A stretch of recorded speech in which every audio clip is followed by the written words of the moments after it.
You're listening to Bark and Wag's 15-Minute Vet Talk. Each week, your host, Polly Requa, interviews veterinarians and individuals in the pet industry from across the nation answering pet questions. Bark and Wag podcast is produced weekly for your enjoyment, and show notes can be found at barkandwag.com under the podcast tab. That's BARKNWAG.com. Please remember to subscribe to Bark and Wag 15-Minute Vet Talk. Thank you for listening to Bark and Wag 15-Minute Vet Talk. Bark and Wag is dedicated to protecting our dogs through advocacy, education, and supporting like-minded dog lovers by selling custom pet products. Bark and Wag is excited to announce our new partnership with a Colorado hemp farm to produce a line of CBD products for your pets. Bark and Wag has CBD pet tincture available in 300, 750, 1200, and 2400 milligrams. Bark and Wag CBD is pet safe, no THC, it's made in the USA, and is CO2 extracted.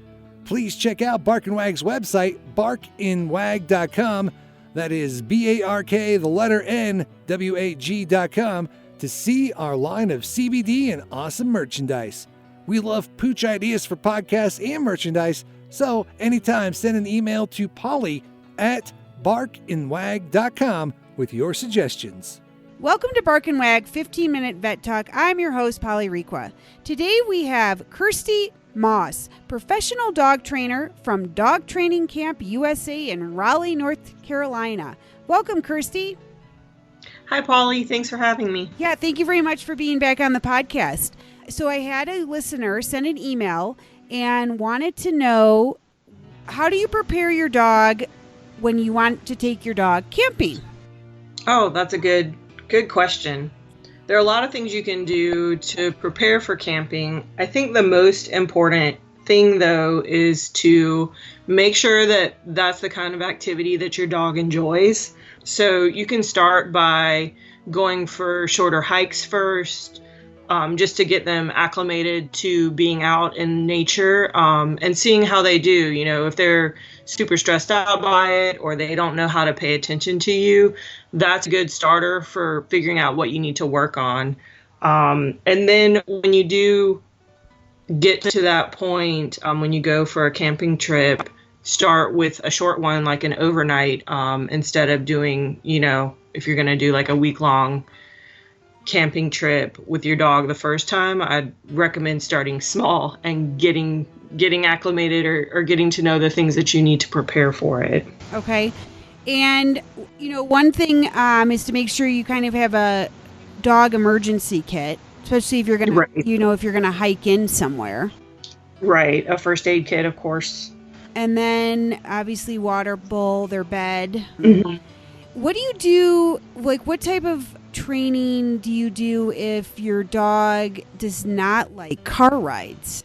Car rides. Because a lot of times people will drive and then go camping, versus just walking out their backyard and going camping over at the park. Yeah, a big long car ride. Well, I mean, if your dog isn't used to the car, that's kind of a process that you want to get used to before you're going on your camping trip. So say you're going to go on a 6-hour ride to the park where you're going to camp. Getting your dog acclimated to the car is something you'll need to work on before you're actually going on your trip. And you can do that every day. So if your dog is worried about being in the car, a lot of times what I do is, instead of just getting in and going somewhere, I'll take the time and get the dog in the car and get them out. Get in and get out and just make it like a fun thing to do. We just hang around the car. It's no big deal, but they start to sort of relax because it's just a regular part of your day. And this is for dogs that are really nervous about getting in the car. And then once, you spent some time doing that, for the next week, maybe get in the car and go somewhere quick, like go to the bank or just drive around the neighborhood and then go home and get your dog out. So they don't always see that getting in the car means they go somewhere bad. Sometimes dogs hate the car because the only place they ever go is the vet. So just making sure that you take the time to show them, sometimes you go to the park or sometimes you're not even going anywhere. You just circle around or drive somewhere and go back home. or go through the drive-through and maybe they get like a treat in the drive-through and take them home. So short car rides, and that's my kind of my teachings with everything is if you need to get them acclimated to something, spend some time doing it little by little and build on those small successes. So eventually they don't even notice that they're riding in the car. Some dogs, if they freak out about being in the car, you can always have a crate for them. So it kind of creates a safe place for them to be where they have their bed and water and snacks if you want to, but really it's just having a nice little cozy area where they're not so worried about what's going on. Some dogs do better being able to see out the window. So I always recommend if you have your dog loose in the car, have some kind of security on them. So a seatbelt, a harness, something that kind of hooks them in place, because car rides with dogs, we strap ourselves in, we strap our kids in. I think it's just as important to have a dog secured, because if there ever is an event where, you know, somebody hits you or there's an accident, your dog, if they're loose in the car, can ricochet all over the vehicle. That hurts himself, hurts other people. Really the safest place is for them to be secured in a seatbelt or harness or inside of a crate.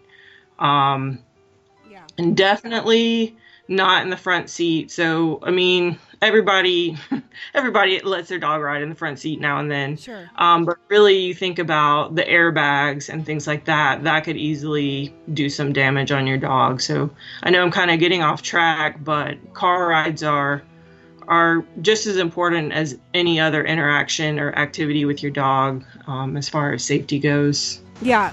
One thing to do is make sure your dog is vaccinated for the Lyme disease. Mm-hmm. Because, you know, people don't think about that, but if they're on or off a trail, right, they can get Lyme disease.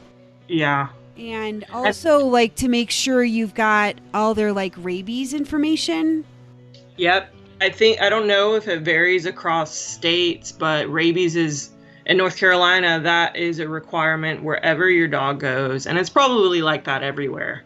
But having that rabies tag on, just in the event of, you know, something happening, if animal control or a park ranger needs to see your proof of rabies, you've got it right there. Nothing to worry about to show that your dog is up to date. Yeah.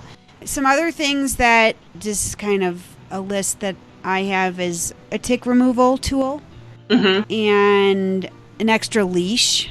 Yes. And then a dog brush, because a lot of times, like especially Maddie, although her hair is not very thick, but she'll go swimming and then roll. And then they're like sticks and stuff and burrs in her coat. Yeah. Yeah. Plenty of poop bags. Of course. And one thing that I wanted to bring up, I'm not a camper, but I know people that do camp, friends of friends, that if you're going, I mean, first of all, make sure that wherever you're camping allows dogs. Yes.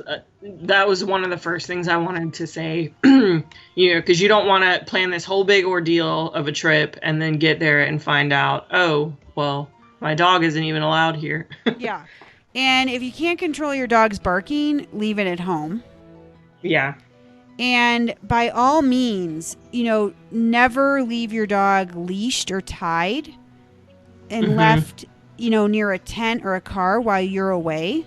Because especially out here in Colorado, mountain lions are a real threat, and a tied up dog makes an easy victim. Oh, absolutely. And so I would just say, you know, and the other thing is if you leave for the day, well, why are you bringing your dog? Yeah, why would you leave your dog? I mean, I would take it to doggy daycare for the day.